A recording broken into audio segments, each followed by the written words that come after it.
Sveiki atvykę į verslo valdymo sistemos 9O online pamoką Naujas darbuotojas. Darbuotojas – fizinis asmuo pagal darbo sutartį atliekantis sutartus darbus ar vykdantis sutartas funkcijas ir už tai gaunantis darbo užmokestį. Šioje pamokoje pristatysime, kaip sukurti ir aprašyti jūsų įmonės darbuotojo kortelę. Darbuotojo kortelę programoje galima sukurti dviejais būdais. Pirmasis būdas – kliento kortelės eilutėje pasirenkame tipą atskaitingas asmuo. Šis pasirinkimas atvers naują langą – atskaitingo asmens informaciją, kurį turime užpildyti ir išsaugoti. Antrasis būdas, kurį šiandien pristatysime plačiau – darbuotojo kortelės kūrimas per didžiąją knygą. Darbuotojų sąrašą ir kūrimo langą galite rasti meniu juostoje paspaudę mygtuką Didžioji knyga. Išskleiskite lauką darbo užmokestis ir pasirinkite opciją Darbuotojai. Darbuotojų lange filtrų pagalba galite išsifiltruoti jums reikiamus darbuotojus pagal kodą, vardą, aktyvumą ir taip toliau. Norėdami peržiūrėti visus darbuotojus, pasirinkite filtrą Visi ir spauskite mygtuką Taikyti. Jeigu norite sukurti naują darbuotojo kortelę, tuomet įrankių juostoje paspauskite mygtuką Naujas. Darbuotojo kūrimo langas susideda iš 6 skilčių – Naujas darbuotojas, darbo užmokesčio informacija, mokėjimai, istorija, banko sąskaitos, priedai. Apie kiekvieną iš šių skilčių papasakosime plačiau netrukus. Naujas darbuotojas skiltis. Tai yra skiltis, kurioje nurodoma bendroji informacija apie darbuotoją. Privalomieji užpildyti laukai yra pažymėti žvaigždute. Eilutėje kodas priskirkite darbuotojų kodą, kuris padės paprasčiau identifikuoti darbuotoją sąraše. Įveskite darbuotojo vardą bei pavardę. Skolos laukelyje informacija atvaizduojama programos automatiškai pagal dokumentus ir operacijas, kuriuose dalyvauja darbuotojas.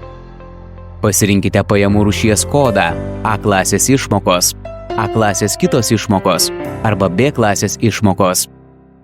Iš išskleidžiamojo sąrašo pritaikykite reikiamą kodą. Pajamų rūšies kodai naudojami deklaracijose GPM 312 bei GPM 313.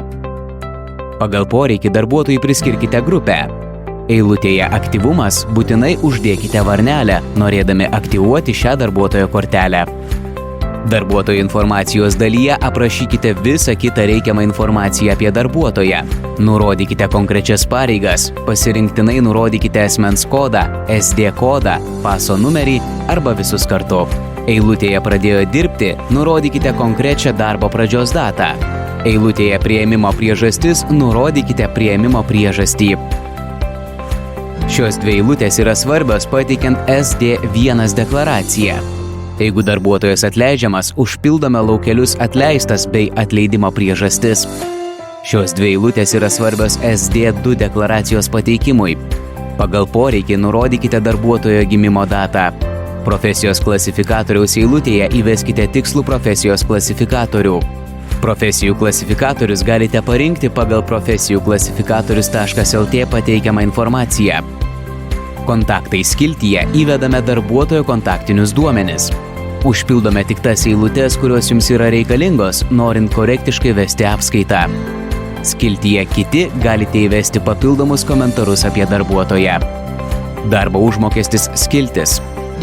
Šis skiltis yra labai svarbi, todėl informaciją susijusią su darbo užmokesčiu reikia įvesti korektiškai ir tiksliai. Eilutėje vaikų skaičius nurodykite darbuotojo vaikų skaičių iki 18 metų.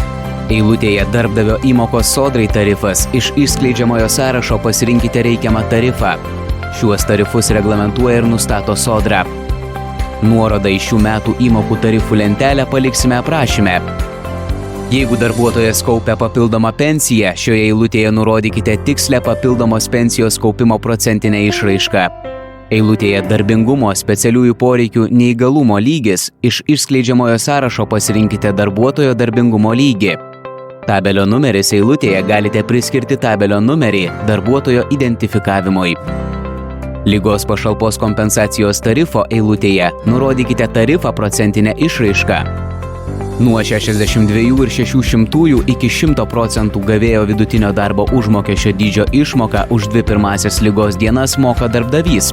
62,6% gavėjo kompensuojamo darbo užmokesčio dydžio išmoką nuo 3 ligos dienos moka sodra. Nurodykite komandiruočių bei šventinių dienų tarifo dydį procentinę išraišką, įveskite darbuotojo etatą. Įveskite tikslų mėnesinį arba valandinį darbuotojo atlyginimą. Šiuose eilutėse nurodomas mokamas atlyginimas ant popieriaus. Įvestas NPD eilutę užpildykite, jeigu taikomas neapmokestinamas pajamų dydis. Norėdami ją užpildyti, visų pirma pažymėkite varnele eilutę, kad bus taikomas NPD ir tuomet jums leis redaguoti įvesties eilutę. Užpildykite visus kitus likusius laukus. Sugrįžtant prie savybių skilties, pagal poreikį pažymėkite reikiamas savybes. Mokėjimai skiltis. Šioje skiltyje atvaizduojamas sąrašas darbuotojų atliktų mokėjimų. Šis skiltis naujo darbuotojo kūrimo metu bus tuščia. Tik įvykus mokėjimams juos galėsite šioje skiltyje peržiūrėti, redaguoti, dubliuoti ar trinti. Istorija skiltis. Šioje skiltyje atvaizduojama visa su darbuotoju susijusi dokumentų istorija, kurią galėsite peržiūrėti, išfiltruoti reikiamus dokumentus, juos redaguoti, dubliuoti ar trinti. Šis skiltis, kuriant naują darbuotoją, yra tuščia. Įrašai atsiras kiekvieną kartą įvykus tam tikrai operacijai su darbuotoju. Banko sąskaitos skiltis. Šioje skiltyje pridedame ir aprašome darbuotojo banko sąskaitą. Kairiajame programos lange spauskite mygtuką Naujas. Pagrindinės informacijos skiltyje, eilutėje Bankas, pasirinkite darbuotojo banką. Įveskite banko pavadinimą, sąskaitos savininko vardą bei pavardę, sąskaitos numerį, banko kodą, SWIFT kodą. Jeigu ši sąskaita yra pagrindinė, tuomet būtinai uždėkite varnelę ties eilute Numatytoji. Galite įvesti vienam darbuotojui ir daugiau sąskaitų, paspaudę mygtuką Naujas. Priedai skiltis. Šioje skiltyje programa suteikia galimybę įkelti savo parašą, kuris bus atvaizduojamas tarpusavio suderinimo aktuose. Norėdami įkelti savo parašą, kairiajame programos lange paspauskite mygtuką Įkelti. Pasirinkite reikiamą failą. Įkeltas failas bus atvaizduojamas dešiniajame programos lange. Atlikus visus darbuotojo kortelės pakeitimus, įrankių juostoje paspauskite mygtuką Išsaugoti.